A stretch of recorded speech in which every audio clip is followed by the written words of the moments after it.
Hello and thank you for joining us. I'm Ryan Sage, Assistant City Attorney with the Human Relations Office. Today we're here as part of the Compassionate Sioux Falls initiative. Compassionate Sioux Falls is designed to move our community from tolerance to acceptance. Each month we like to spotlight a business or organization that fulfills a need in our community and acting in a compassionate manner. Today I have with me my friends Emily Harris and Denise Tucker from the Compassionate Sioux Falls Living Library. Thank you for joining us. Thank you. Emily, why don't you tell us a little bit about the Living Library? Sure. The first Living Library started in the year 2000 in Denmark. So it's something that was majorly successful and it spread to many countries throughout the world, including our City of Sioux Falls here. How it works is someone with a unique story offers to be a book. So it's a person instead of a book. And they sit and talk with readers or people who are listening to their story.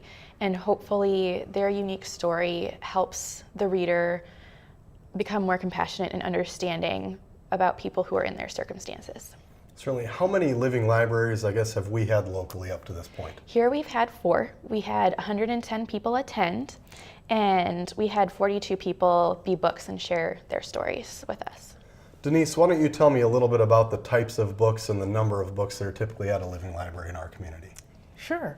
We've had people covering LGBT issues. We've had a gay man. We've had several transgender women, bisexual people. We have had felons. We had atheists. We have had Native Americans. We have had an adoptive mom. We've had an adopted son. We have had a black woman from the 60s who grew up in the South during the 50s and 60s. We've had a hippie. We are covering the gamut on people who are willing to share their stories with us. So essentially, whatever you may want to learn more about, you could get at a living library. Yes, yes. And one of the beautiful things is that we've had people who come in to be readers, the people who check out the books, and have ended up signing up to be books. We had a gentleman who is bipolar who found it a fascinating event, and so he wanted to be a part of it and to share his story. Now, Emily, you said there have been over 100 people that have attended the 4 living libraries. What are some of the experiences that those people have had, and what are some of the things they've said about the living library? The books have been really impacted themselves more than the readers, it seems like. And readers have said just wonderful things on the evaluations that we pass out. One of those things was I learned that it was okay to be gay, and Denise was a book, so she could probably talk about how rewarding that is. Let's move on to the books, Denise. Okay. How was that to maybe share your experience with a curious community member, someone that wants to learn more about someone that's different than they are? Well, the beauty of the Living Library is we stress that this is a safe space, first and foremost, that your questions, you can ask anything, but we also reserve the right for our books to not have to talk about some things that they may not want to speak about. And so you're just sitting across the table from someone, much like we are now, and asking the questions you've always wanted to know. And so it's just a flowing conversation. It may take a little bit to get it going, but the 15 minutes that people have to sit there goes by quickly. And so I know for me, people have wondered, what it's like for me to live here in the Midwest, and what kind of discrimination or racism or anything that I've encountered, or even when I had my dreadlocks, wow, is that yarn? How does your hair feel? And they were comfortable asking those questions. And the main purpose of Compassionate Sioux Falls is to move from tolerance to acceptance, and this is one way that we can do that, through conversations. Emily, are there any upcoming events, or how often does the Living Library take place? Yes, we did 4 last year.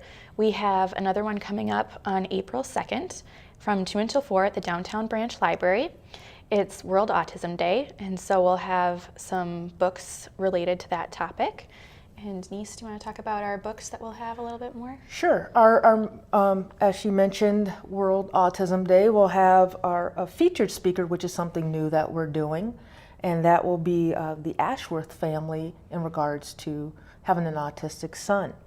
Our other topics, other readers, books will be a Unitarian Universalist minister, a sexually liberated woman, a transgender man, a sexual abuse survivor, a woman growing up in the 50s and 60s, a recovering alcoholic, and how to make a roller coaster, infertility and mental illness. If someone wants to learn more about the Living Library or to reach out to be a book or more information in general, how do they do that, Denise, and what's a good place for them to go to? A good place for them to start is to contact the Human Relations Office, and they can find that on our links to our website, and also by going to the events. We do have flyers that we post all around town, and we are always looking for more books, and we are happy to help.